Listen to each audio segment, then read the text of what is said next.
Hello students. In previous lecture we have started the discussion about the bryophytes, and under this head bryophytes we have also gone through the different parameters related to the Anthoceros. Say for example, habitat of Anthoceros we discussed in previous lecture. That we know that from the previous lecture it is very well known that Anthoceros will grow in a shady and having the higher moisture content area, just like a hilly regions or forest region of that particular hilly region. The Anthoceros will grow very well. So along with that, in a previous lecture we have gone through the development thallus of the Anthoceros. Then the vegetative reproduction of Anthoceros is also discussed in the previous lecture. So the same thing we are going to continue in this lecture, that is the further development we are going to discuss in this lecture. So for example, we have gone through the vegetative structure of Anthoceros. Then along with the Anthoceros vegetative structure, we have also seen the different modes of reproduction, that is the vegetative mode of reproduction. So this vegetative reproduction part we have completed in last lecture. Now today we are going to discuss the sexual reproduction. Now we got an idea that the vegetative reproduction in Anthoceros will take place during two different phases. Say for example, when the favorable condition is there, then also the vegetative reproduction will take place, and if the unfavorable condition arise, so for example scanty of the water level or moisture, that is one of the most important unfavorable condition, that is nothing but the moisture content of the environmental of that particular region. So that is the most important fact that vegetative reproduction will take place.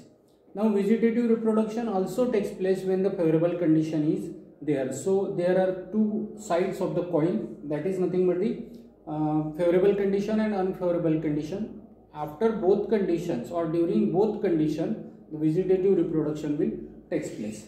Now talking about the sexual reproduction, particularly sexual reproduction takes place when the plant, say for example Anthoceros, will become mature. So maturity is the most important fact or most important things related to sexual reproduction. Even if when we talk about the animals, the maturity is most important parameter for the sexual reproduction in animal also. So sexual reproduction in Anthoceros takes place when the thallus become fully matured. So a particular period is required for the maturity, and after getting mature, this particular sexual reproduction will take place in Anthoceros.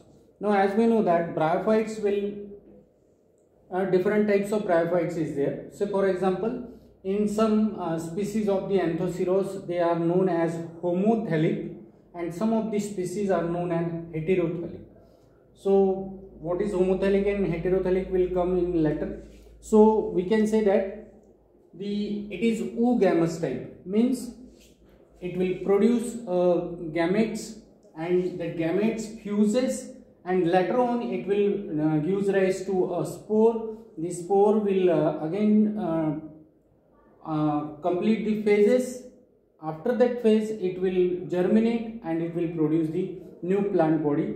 So we can say that the sexual reproduction which is observed in Anthoceros is oogamous type. Then male sex organ are Antheridia and female sex organ Archegonia. Now these Antheridia and Archegonia, these male and female sex organs, when present on the same body or same thallus, then we called it as a homothelic or a homothallus. And when the Antheridia and Archegonia are on a different thallus, then it is known as heterothelic thallus or heterothelic Anthoceros.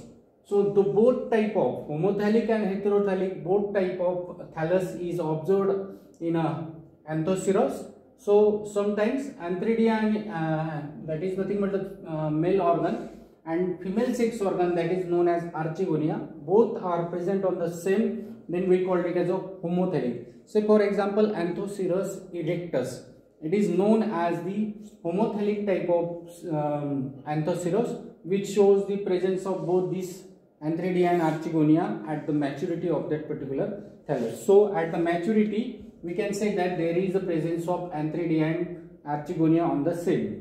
Many species are monoecious while some are dioecious. Now the same thing, homothelic, that is nothing but a monoecious means when the both Antheridia and Archegonia are on the same thallus, we called it as a monoecious, and when the Archegonia is on a separate, that is on a female thallus, and the Antheridia on the other, that is male thallus, when it is present on two different thallus, then it is known as the dioecious. So they are homothelic or monoecious, they are heterothelic or dioecious. So both type of thallus is observed in a Anthoceros. Now formation of sex organs are dependent on the specific photoperiod. Means what?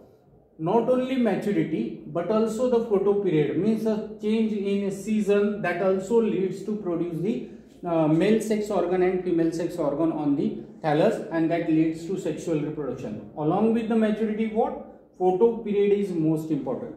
Now we can compare this photothelic and the maturity like this. Say for example, during the rainy season, there is a less amount of rays or lights are available, and during the further development of environmental condition, the light intensity will increase. So definitely what we can say, the photoperiod will change.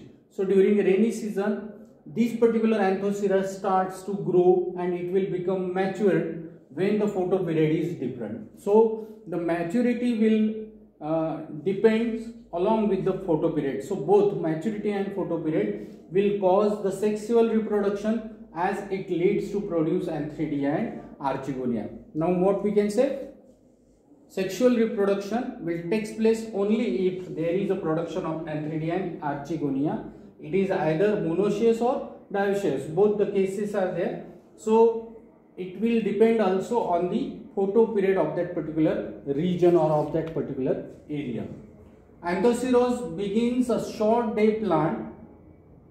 Being a short day plant, sex organs developed in winters. Now what we can say, it is developed in winter. So during the rainy season it will grow, it starts to grow, it will become mature, and when the winter starts, during this winter these particular sex organs are developed, as it is a short day plant. So short day plant, and that's why they produce both in a winter.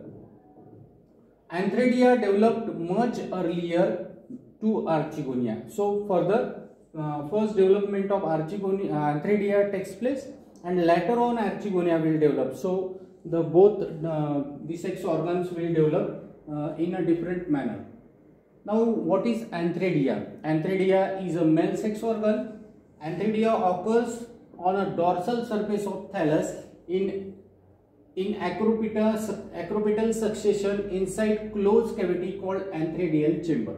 So when the plants or when this thallus of the Anthoceros become mature, there will be a production of chamber. This chamber is known as Antheridia chamber, and in this Antheridia chamber the acropetal succession is occurred, and in this acropetal succession the Antheridia will develop on or inside to the Antheridial chamber. It is differentiated into long stalk and club shaped body.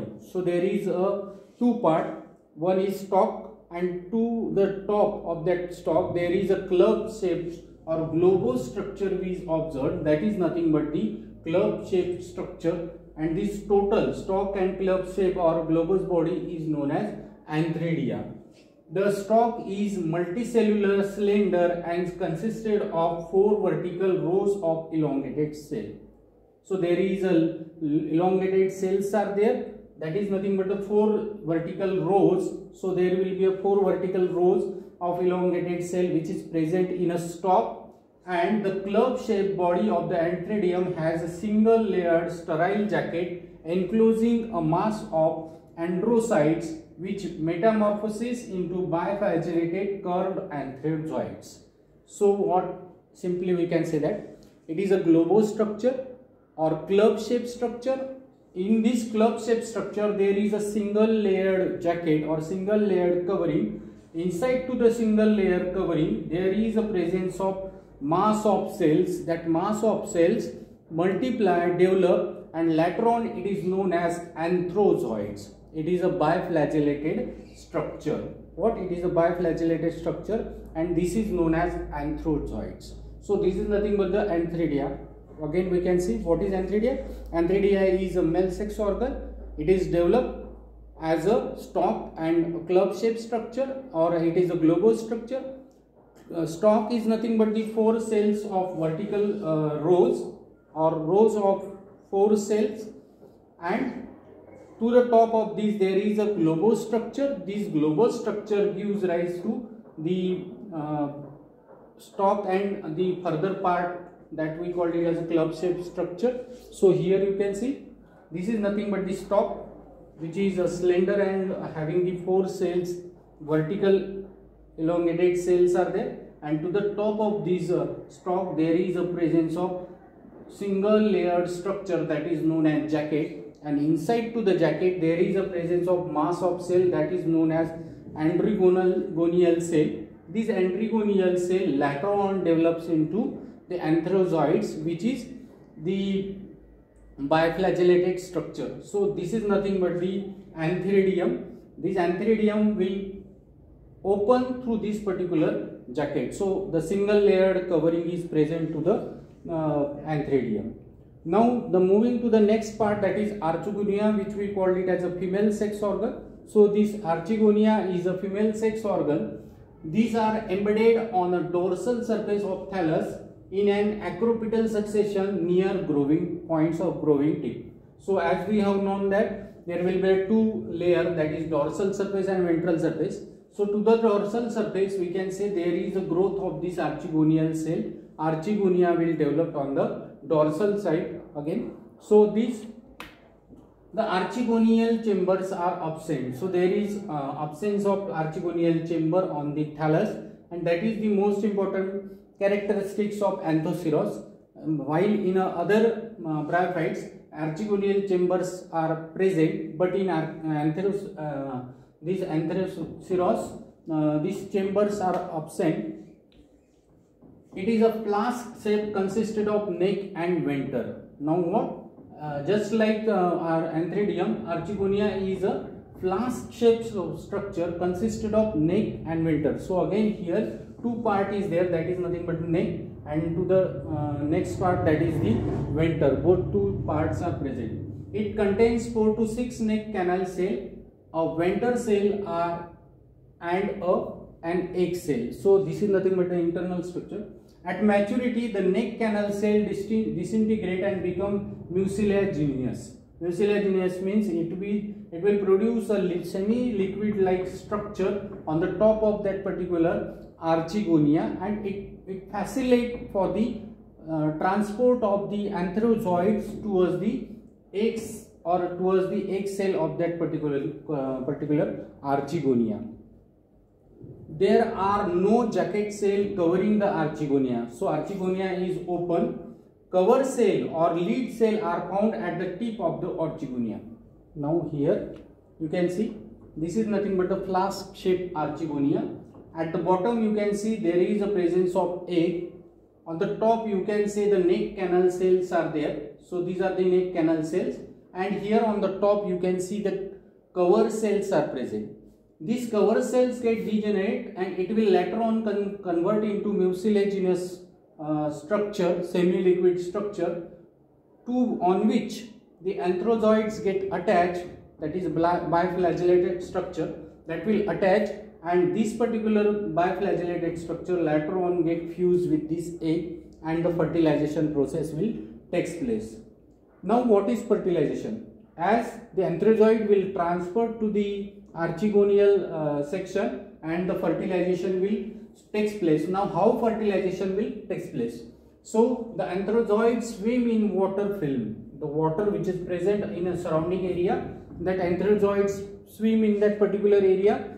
Then some of these reach to the mature archegonium. Not 100% anthrozoids will reach. some of these anthrozoids reach to the mature archegonium, and the mature archegonium is characterized by mucilaginous mound at its tips or at its apex. So as we discussed earlier, at the top of that particular flask shaped archegonia, there is a mucilage structure, semi-liquid structure is present. To that semi-structure or semi-liquid structure, this anthrozoid swims and it will reach to that particular region. The anthrozoids pass through the mucilage and enter its wide open canal. That particular canal is there. In that particular canal, these anthrozoids reach, and single anthrozoid fuses with egg to form a diploid zygote. So this is nothing but a process known as fertilization. Anthrozoids fuses with egg to form a diploid zygote. So this is nothing but a diploid structure which is produced after the process known as fertilization. Now what? This fertilization results in a production of sporophyte or sporangium. So it will leads to produce a diploid sporophyte or sporangium, which the sporophyte is differentiated into three distinct regions. So there will be a three distinct regions. Say for example, foot, it is a basal bulbous parenchymatous structure found deeply embedded in the gametophyte. It helps in attaching the sporophyte and to the gametophyte and in absorption of water and nutrients from it. So just like the roots, we can say there is a presence of foot. Then the intermediate is there, or intercalary zone is there. A narrow zone is meristematic cell located between the basal foot and the upper capsule. These cells helps in continuous growth of the sporophyte. So the growth of sporophyte will majorly, or we can say maximum, will due to this intermediate or intercalary zone, which starts to grow, and it will support to the foot, or it will combine the foot and the basal part of that particular capsule. Now the third region which is present in this sporophyte is known as capsule. It is the fertile, major and conspicuous part of the sporophyte, which is long and cylindrical. It is green when young but turns grey or brown at the maturity. Just like a fruit, we can say it will green in color at the beginning. Later on it will develop and it will become a grey to brown in color, and it will become a matured structure. So here you can see this is nothing but a fruit part which is having the parenchymatous cell, and from this fruit part you can see this part will arises that will attach this particular capsule part. Okay, and here you can see the stalk part or columella is there. So inside to the capsule there is a presence of matured spores. So these spores are produced and it will become matured, and later on it will liberated from this particular sporophyte and it will starts to germinate. The capsule is composed of the following structure. Now what is capsule? Capsule is the most important part of the sporophyte having the spores. Now there will be a presence of columella. It is central solid core of sterile cell, consists of 16 vertical cells. It extends from the base of the almost tip towards the tips of the capsule. Then there is a presence of sporogenous tissues. It is a mass of fertile spore forming cells surrounding into the columella like a dome. At the base of capsule, it is single layered and called archisporium. So this archisporium is the most important part of the capsule. It becomes 2 to 4 layered and developed into diploid spore mother cell and upwards. Towards the tip of the capsule, the spore mother cell divide by meiosis and produce haploid spore cell. So there will be a diploid cell also and haploid cell also. Now what is capsule wall? It is the outer wall of the capsule which is 4 to 6 layer in thickness, and it is the most important layer which is present in a capsule wall. The outermost layer is called epidermis, which interrupted by the stomata. So there is a presence of stomata on these also. The inner layer consists of chlorenchymatous and cells, and photosynthesis will takes place with the help of these particular cells. Now what is spore? As we can say, there is a capsule, and inside the capsule we have observed that there is a presence of spores. So spores are haploid, uninucleated, semicircular with a conspicuous tritradiate mark. Each spores remains surrounded by two wall layers. The outermost layer is thick, ornamented and known as exospores. It varies in color from dark brown to black. So exospore is present, and the inner layer, it is known as endospore. Wall layer enclosed colorless plastids, oil globules and food material. So this is nothing but a structure which is observed for the spores. Now what happens, as the spores will liberated from this particular capsule, or it will come outerwards to the capsule, it starts to germinate, and germination and young gametophyte will develop from this particular spore. So what? Under favorable condition, the spores germinate immediately. Say for example, during the rainy season, favorable condition arises, favorable condition is present, and during this favorable condition, the spores, as it will get first rainfall, it starts to germinate and it immediately will produce the germination tube, or we called it as at the time of germination, spores absorb water, it swells, and exospores ruptures at the tri-radiated mark, and the endospore comes out of the tube. It is called germ tube. So there will be a production of germ tube at the spore, and this germ tube contents migrate into germinal tube, where the colorless plastid during this particular period turns the green. Two successive transverse walls are laid down at the tip of the germinal tube, resulting in the formation of three-celled filament, and these three-celled filament later on develop vertical division, followed by similar vertical division in the lower cell, and likewise the multiplication will start, and this multiplication leads to develop the further thallus of the cell. So we can say that this is nothing but a very simple sexual reproduction which occurs in Anthoceros. So in our next lecture we are going to talk about a detailed life cycle of the Anthoceros. Thank you.